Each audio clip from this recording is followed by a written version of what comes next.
नमस्कार, good evening. हमारे प्रिय विद्यार्थियों का हार्दिक स्वागत। प्रिय विद्यार्थियों, आज हम एक बहुत ही महत्वपूर्ण विषय पर चर्चा करेंगे। आपके एग्ज़ाम के दृष्टिकोण से, कंपटीशन एग्ज़ाम के दृष्टिकोण से ये बहुत ही महत्वपूर्ण टॉपिक है। रिसर्च वर्क अगर आप करते हैं उसमें भी ये टॉपिक्स बहुत ही महत्वपूर्ण टॉपिक है और टॉपिक का नाम है नॉर्मल डिस्ट्रीब्यूशन, परसामान्य बंटन। परसामान्य बंटन एक सतत प्रायिकता बंटन है।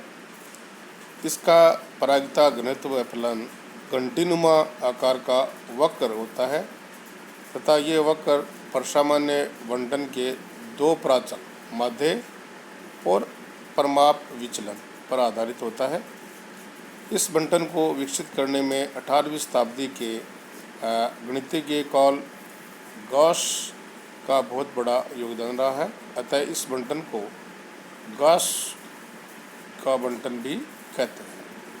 परसामान्य बंटन जो है प्रायिकता घनत्व फलन जिसके आधार पर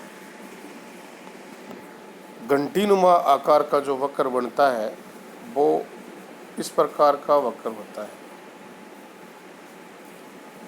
ये देखिए, इस प्रकार का आपका वक्र बनता है। ये घंटीनुमा वक्र है और इसकी अगर हम मान्यताएं की बात करें तो परसामान्य बंटन आधारभूत मान्यताओं पर आधारित है। सबसे पहले जो है कि स्वतंत्र कारक। परसामान्य बंटन में प्रत्येक घटना है वो परस्पर भिन्न होती है। परसामान्य बंटन की घटना को प्रभावित करने वाले कारकों में पारस्परिक निर्भरता नहीं होती है, अतः वे एक दूसरे से स्वतंत्र होते हैं। सममितता की मान्यता। परसामान्य बंटन में कारणों का प्रभाव इस प्रकार होता है कि अधिकतम आवृत्तियां समांतर माध्य के आसपास ही रहती हैं एवं माध्य के प्रभाव से ये आवृत्तियां धनात्मक अथवा ऋणात्मक विचलन संख्याओं व परिमाणों में संतुलित हो जाता है। समरूपता की मान्यता। परसामान्य बंटन में यादृच्छिक रूप से चुने गए समग्र आवृत्तियों में कारण शक्तियाँ समान होनी चाहिए और ये आवश्यक नहीं कि उनका प्रभाव भिन्न भिन्न जो हमारे समग्र होते हैं उन पर समान हो। इसकी विशेषता क्या है कि इस वक्र का एक ही शीर्ष बिंदु होता है, अर्थात ये एक बहुलकीय वक्र है और इसका आकार होता है घंटीनुमा और ये एक सममित वक्र है। इसमें विषमता नहीं होती है। माध्यिका और बहुलक बराबर और वक्र के मध्य में स्थित होते हैं। परसामान्य वक्र की दो बाहु अपरिमित रूप से विस्तृत होती है और यही कारण है कि ये आधार रेखा को नहीं छूता है। इस वक्र में दो प्राचल समांतर माध्य और परिमाप विचलन स्टैंडर्ड डिविएशन प्रत्येक समांतर माध्य तथा स्टैंडर्ड डिविएशन के समुच्चय के लिए एक नया परसामान्य वक्र होता है। अतः परसामान्य वक्र एक न होकर अनेक होते हैं। अतः विभिन्न परसामान्य वक्रों का एक अनंत परिवार होता है।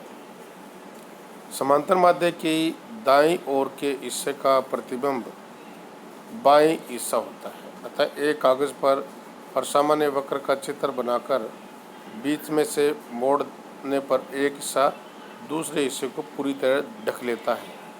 परसामान्य वक्र का माध्य ऋणात्मक, शून्य अथवा धनात्मक कोई भी हो सकता है। ये मध्य है, बीच का मध्य होता है। इस तरफ पाएंगे प्लस और इस तरफ पाएंगे माइनस।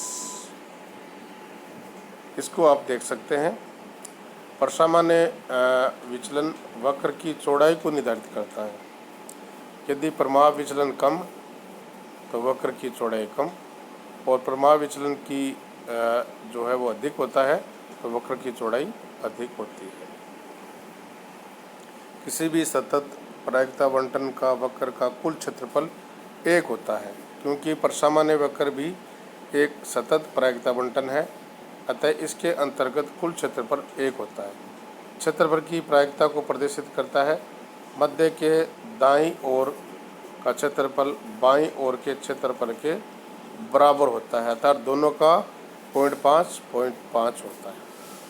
प्रसामान्य देव चर के लिए प्रायिकता क्षेत्रफल के आधार पर जो निर्धारित की जा सकती है, कुछ निश्चित अंतरालों की प्रायिकता इस प्रकार है कि समांतर माध्य ±1 स्टैंडर्ड डिविएशन के अंतर्गत प्रायिकता वक्र का जो है वो 68.26% का क्षेत्रफल आता है, अतः प्रायिकता क्या होगी 0.6826।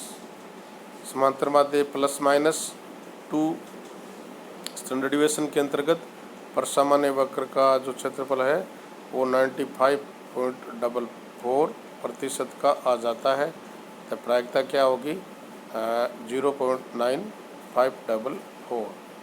और समांतर माध्य ±3 स्टैंडर्ड डिविएशन के अंतर्गत प्रसामान्य वक्र का जो क्षेत्रफल है, यानी जो क्षेत्र है वो 99.72% आ जाता है, तो प्रायिकता 0.9972 है। ये आप देख सकते हैं।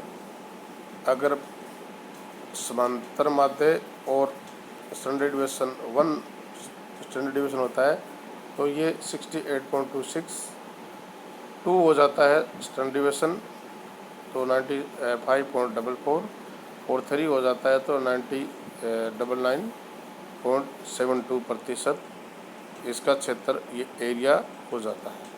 प्रसामान्य वक्र के प्रमाव विचलन, मध्य विचलन और चतुर्थक विचलन का संबंध इस प्रकार है, जो आपको दिखाई दे रहा है। इस प्रकार संबंध प्रदर्शित करता है। किसी भी प्रसामान्य वक्र को मानक प्रसामान्य वक्र के रूप में परिवर्तित किया जा सकता है, रूपांतरित किया जा सकता है। प्रसामान्य वक्र का चर अक्ष समांतर माध्य और प्रमाव विचलन का मान प्रसामान्य वक्र के रूपांतरित करने के बाद मानक प्रसामान्य वक्र का चर z standard normal variable SNV समांतर माध्य बराबर 0 और प्रमाव विचलन बराबर 1 हो जाता है।